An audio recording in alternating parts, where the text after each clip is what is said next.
Meus irmãos, a paz do Senhor, para mim é um grande prazer estar aqui mais uma vez com os irmãos.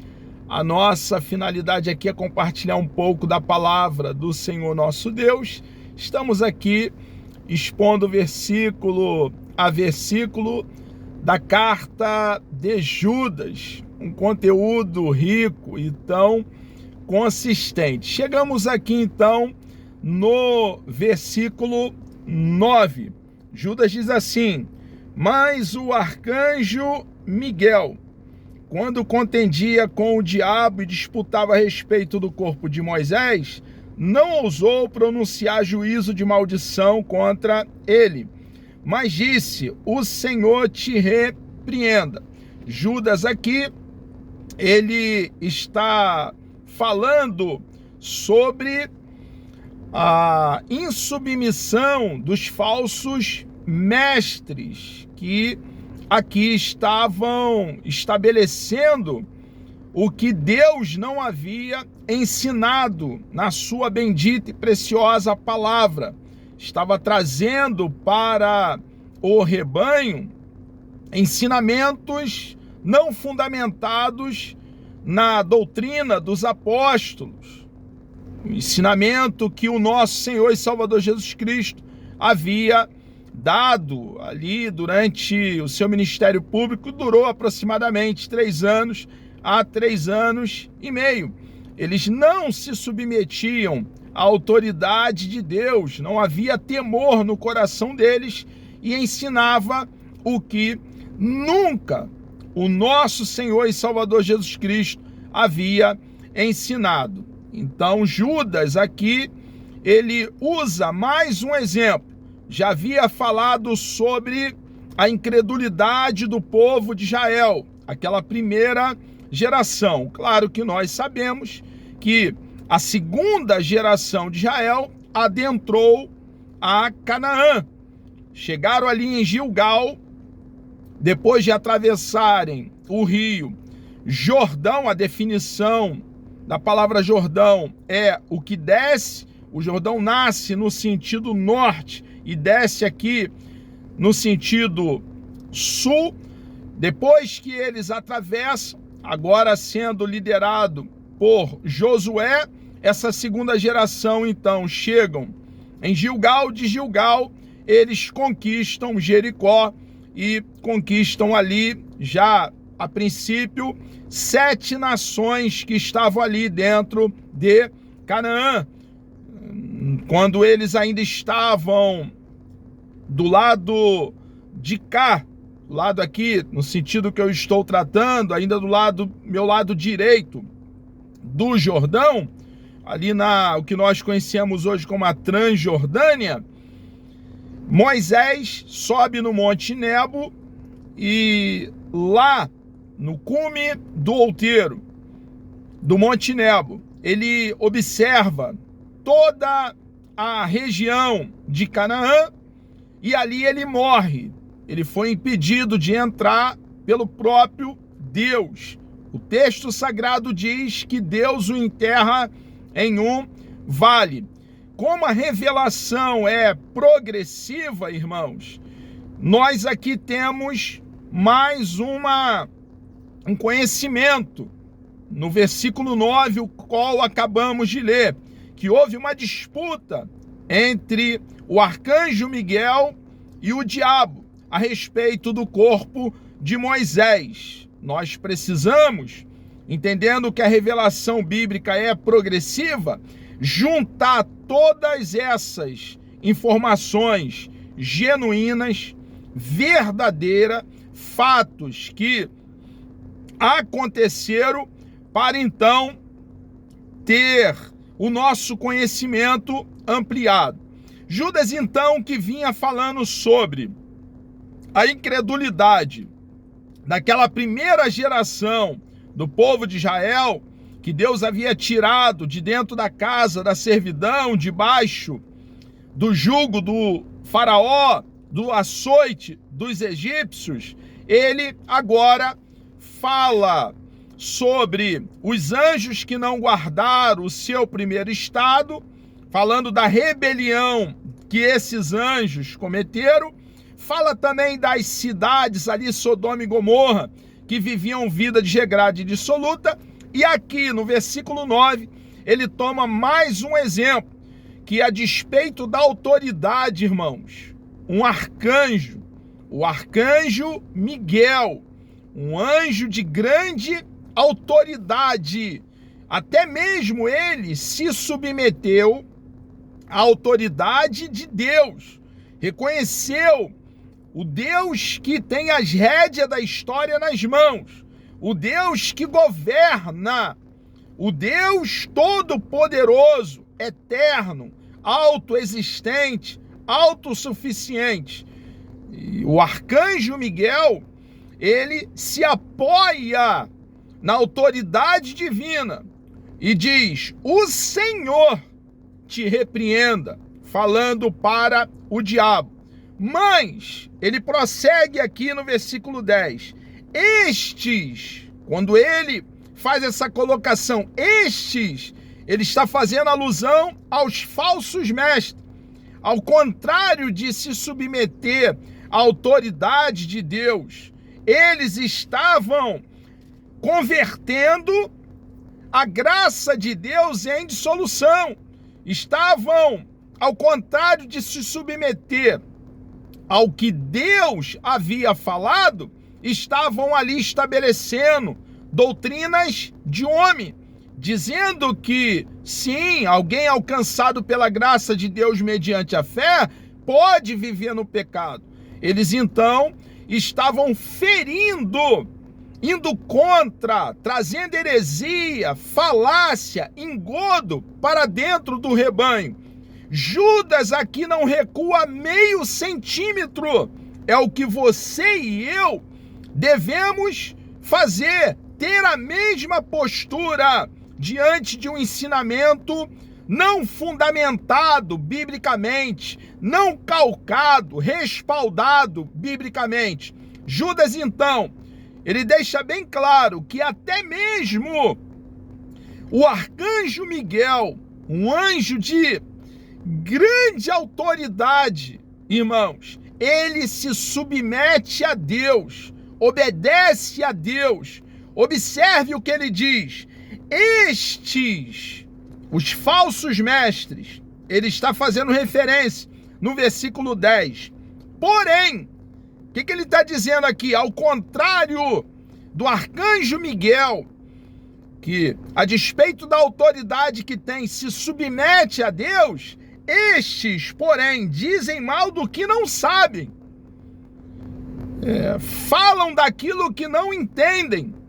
Ao contrário de estudar a doutrina dos apóstolos, os ensinamentos de nosso Senhor e Salvador Jesus Cristo, e com temor a Deus, tornar os ensinamentos realidade, verdade na sua própria vida, mesmo tendo conhecimento da verdade, estão tornando a graça de Deus em dissolução.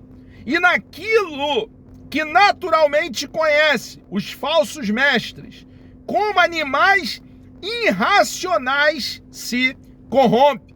E Judas prossegue, irmãos, deixando bem claro o que ele já havia comentado acima. Ai deles! É a primeira frase no versículo 11. O que Judas está dizendo aqui? Não ficarão impunes. Deus irá julgá-los. O Deus Todo-Poderoso não tem o culpado por inocente. É o que Judas está dizendo aqui. O que fica, irmãos, para você, para mim, para nós, a igreja do século 21, que nós precisamos nos submeter à autoridade de Deus, irmãos. Precisamos estudar a palavra de Deus, os 66 livros inspirados por Deus.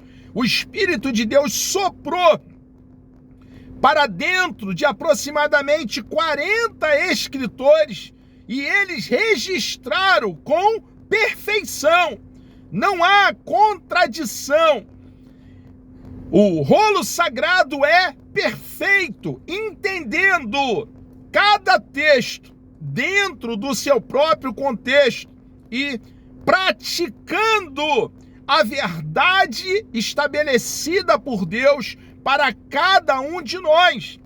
A Bíblia é o rolo sagrado, as sagradas letras, é a nossa bússola, regra de fé e prática, o nosso manual. Devemos então examinar as sagradas letras, devemos estar saturado de Bíblia. A palavra do nosso Deus precisa habitar em cada um de nós abundantemente. E ao contrário desses falsos mestres, com as suas ideias deletérias e nocivas, devemos nos submeter à autoridade da palavra do nosso Deus e cumpri-la. Ai deles, porque entraram pelo caminho de Caim. É admirável quando Judas faz essa colocação.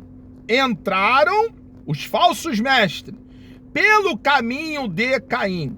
Nós observamos ali no primeiro livro da Bíblia, no início do rolo sagrado, no livro de Gênesis, a postura de Caim e a postura do seu irmão Abel. Ambos foram adorar a Deus, se aproximar de Deus por intermédio de adoração. Abel trouxe dos animais, ele sangra um cordeiro e traz a Deus.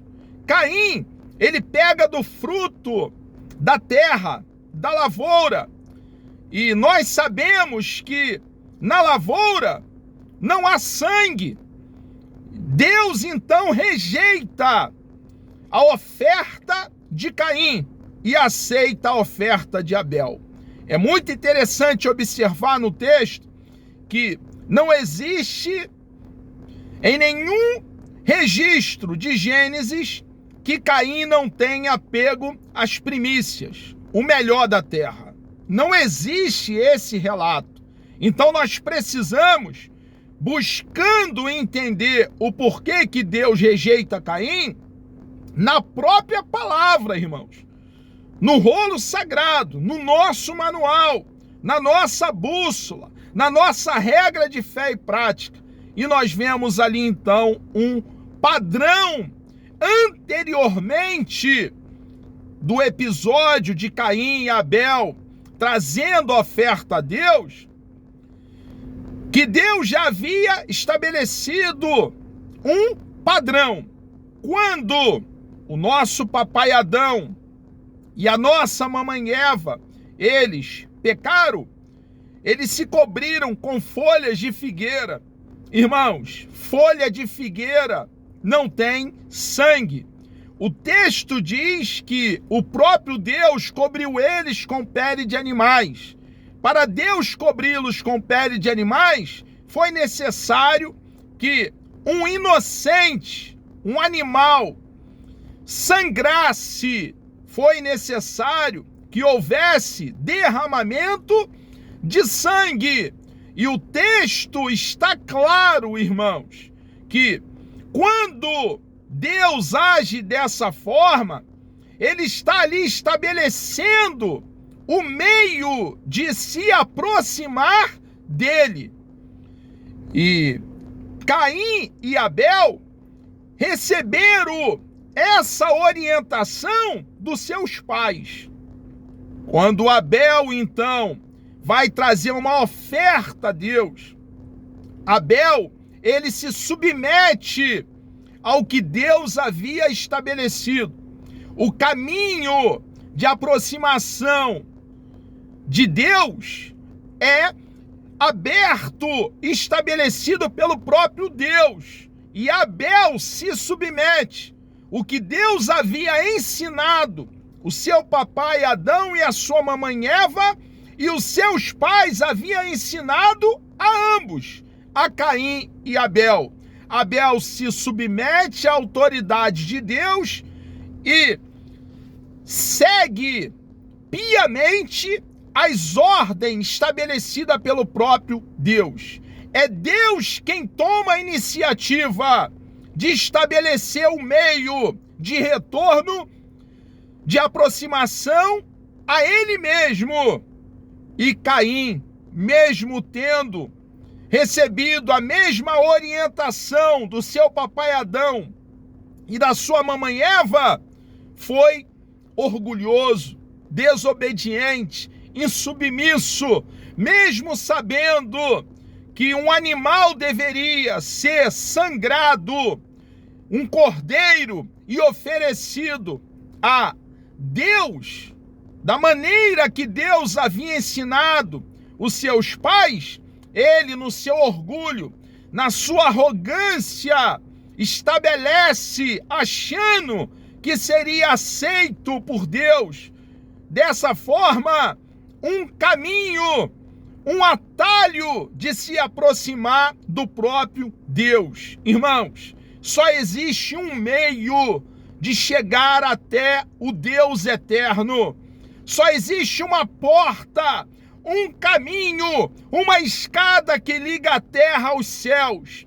É o caminho estabelecido pelo próprio Deus. É a porta estabelecida pelo próprio Deus. É a escada estabelecida pelo próprio Deus. É Deus quem toma a iniciativa. O aproximar-se de Deus só é possível porque Ele tomou a iniciativa. O aproximar-se de Deus, o entender a Deus só é possível porque Ele deu-se a conhecer.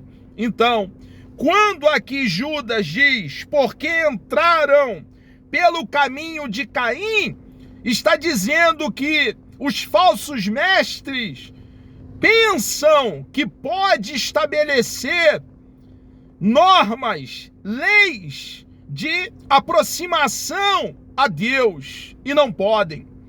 Deus é quem estabelece o meio de aproximação dele mesmo. Eles entraram pelo caminho de Caim, foram orgulhosos, arrogantes, insubmisso, ao contrário de Abel, que recebendo instrução da parte do seu papai Adão e da sua mamãe Eva, instruções que os nossos pais haviam recebido da parte do próprio Deus, Abel então, ao contrário de Caim, se submete e segue o que foi estabelecido pelo próprio Deus. Irmãos, nós precisamos estudar a palavra, tomar tempo para ponderar as sagradas letras, pensar aquilo que estamos estudando, juntar os mais de 31 mil versículos bíblicos, entendendo que a revelação é progressiva, para entender o querer de Deus para as nossas vidas. Deus ali no princípio já estava fazendo um apontamento do que aconteceria no primeiro século, no tempo oportuno, na plenitude dos tempos, quando Ele mesmo, o próprio Deus, enviaria um cordeiro para aplacar a sua própria ira e tornar Ele mesmo favorável a cada um de nós. Quando cremos no Cordeiro de Deus que tira o pecado do mundo, como anunciou o profeta João Batista, quando cremos em nosso Senhor e Salvador Jesus Cristo, nos submetendo à vontade de Deus para a nossa vida, nós temos acesso imediato a Deus Pai. Então, eles, assim como Caim, foram orgulhosos, achando que poderia estabelecer um meio, um caminho de aproximação a Deus. Não podem. Deus é quem estabelece o meio de retorno do ser humano a ele mesmo. E ele enviou o nosso Senhor e Salvador Jesus Cristo para, uma vez crendo em Cristo de todo o coração, sejamos então reconciliados, desfrutamos de paz com Deus, tendo sido justificados, crendo em Cristo de todo o coração.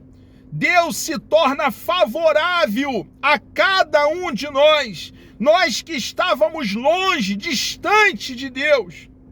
Quando cremos em Cristo de todo o coração, desfrutamos de intimidade, relacionamento, comunhão com Deus. Irmãos, eles entraram, os falsos mestres, pelo caminho de Caim e foram também levados pelo engano do prêmio de Balaão. Irmãos, Balaão foi um falso profeta, um mercenário que se vendera a Balaque. Ele não pôde fazer nenhum mal a Israel, o povo de Deus, porque não há como amaldiçoar o que Deus não amaldiçoou. Contra Israel não vale encantamento. Contra aqueles que creem em Jesus de todo o coração, a igreja, o povo de Deus, não vale encantamento, não vale bruxaria contra aqueles que pertencem a Deus. Como amaldiçoar um povo que Deus abençoou, um povo que faz parte irá morar na cidade santa e faz parte do reino dos céus. Irmãos, eles entraram aqui pelo engano do prêmio de Balaão. Eles, então, esses falsos mestres, eles eram homens mercenários, homens que não tinham temor a Deus, mas eles também, assim como Judas deixa bem claro, eles pereceram na contradição de Corá. Corá também não se submeteu à autoridade que Deus havia dada ao líder Moisés.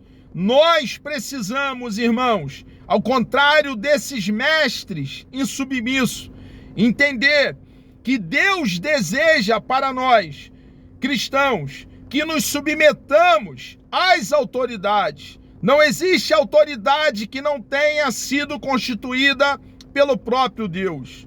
Quando o apóstolo Paulo escreve a carta à igreja que estava em Roma, uma igreja que não fora fundada pelo apóstolo Paulo, quando ele chega em Roma, lá já havia uma igreja constituída. Mas quando ele está escrevendo a carta, antes mesmo de chegar a Roma, o que acontecera depois, quando ele apela para César, então é conduzido a Roma. Ali no capítulo 13, ele deixa bem claro a verdade que devemos nos submeter às autoridades. As autoridades, muitas delas que estavam querendo matar Paulo. A história conta que Paulo foi decapitado embaixo do domínio do império de Nero, o imperador Nero, irmãos. E ele, mesmo sofrendo perseguição, porque agora ele é igreja, agora ele é perseguido pelo evangelho, por pregar as boas novas de salvação, ele nos dá essa doutrina perene, eterna, para sempre. Ele nos ensina que devemos nos submeter às autoridades. Autoridade dentro dos nossos lares, autoridade eclesiástica, autoridade governamental dentro da política. Nós devemos, irmãos, ao contrário de usar termo pejorativo e até jocoso para causar zombaria com relação às autoridades, nós precisamos nos submeter à autoridade. É claro que nós podemos também orar, pedindo a Deus que o nosso Deus faça justiça no meio das autoridades constituídas, no meio do STF. Podemos orar pedindo a Deus para que Deus faça justiça lá dentro, na Câmara, no Senado. Nós podemos sim orar nos governos atual, da presidência, no governo anterior, nos partidos de direita, nos partidos de esquerda, nos partidos de centro. Podemos orar e devemos orar pedindo ao nosso Deus que faça justiça. Mas cristão não faz justiça com as suas próprias mãos. Cristão não se envolve em quebradeira, porque cristão se submete às autoridades constituídas. Eles então entram e perecem pela contradição de Corá. Estes, ainda falando a respeito dos falsos mestres, são manchas em vossas festas de amor, banqueteando convosco e apacentando-se a si mesmo sem temor. Observe, irmãos, que essa festa do amor precedia a ceia do Senhor.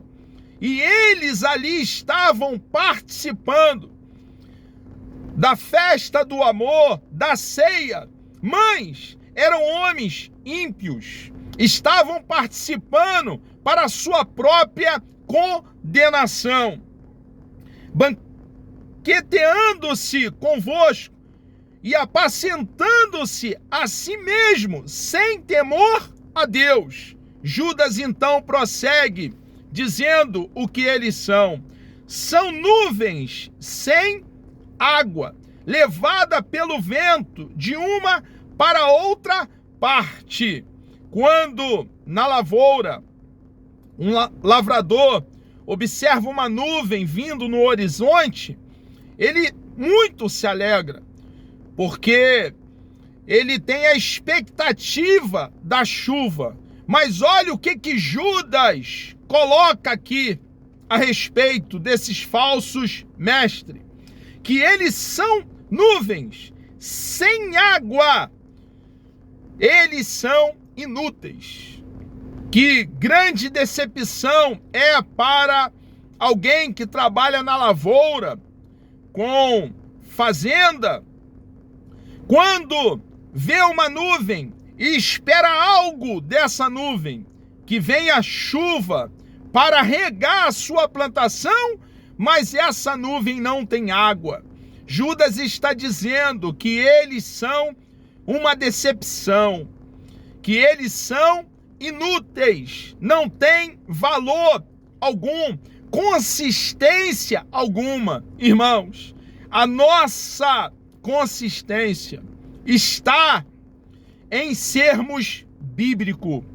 A palavra do nosso Deus é a verdade, são verdades eternas.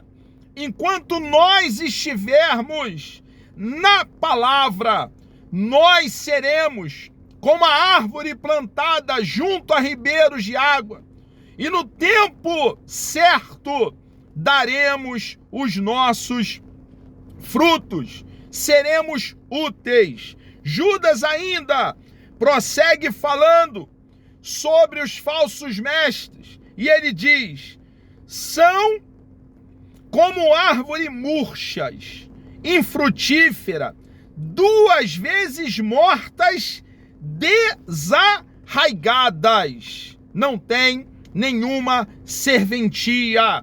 Judas está preocupado com o rebanho, está trazendo orientações doutrina, ensinamento para as ovelhas do nosso Senhor e Salvador Jesus Cristo, para que o rebanho não seja arrastado por qualquer vento de doutrina. Judas ainda prossegue: ondas impetuosas do mar, que escumam as suas mesmas abominações. As ondas no mar trazem muitas sujeiras, imundície, e estes falsos mestres, quando não se submete à palavra de Deus, o que eles anunciam são morte, são nocivo ao rebanho. Judas ainda prossegue dizendo: estrelas errantes, para os quais está eternamente reservada a negura das trevas. Amados, chegamos aqui ao término dessa exposição. Deus querendo, o nosso bondoso e amado Deus me dando vida até lá, nós, no próximo encontro, falaremos aqui a partir do versículo 14. Que Deus lhe dê um dia abençoado, um dia produtivo, e que possamos a cada dia, irmãos, estar arraigados, fundamentados e plantados na palavra do nosso Deus. Vamos orar? Deus amado, nós louvamos o teu nome. Obrigado, meu Senhor, por essa grande oportunidade, por estarmos aqui, ó Pai, compartilhando da tua palavra. Ó Deus, continue nos ajudando, somos completamente dependentes de Ti, nos dando entendimento, sabedoria, vindo da Tua parte, ó Pai, para poder, com temor no coração, compartilhar da Tua palavra com Teus filhos. Abençoe também, ó Pai, todos aqueles que estarão participando dessa exposição na carta de Judas. Entregamos a vida de cada um dos teus filhos nas tuas mãos. Estabeleça o teu querer, a tua vontade, ó Pai, na vida dos teus servos. Muito obrigado, ó Pai, por essa grande oportunidade que o Senhor nos concede. Assim oramos, ó Pai, e lhe agradecemos em nome de Jesus.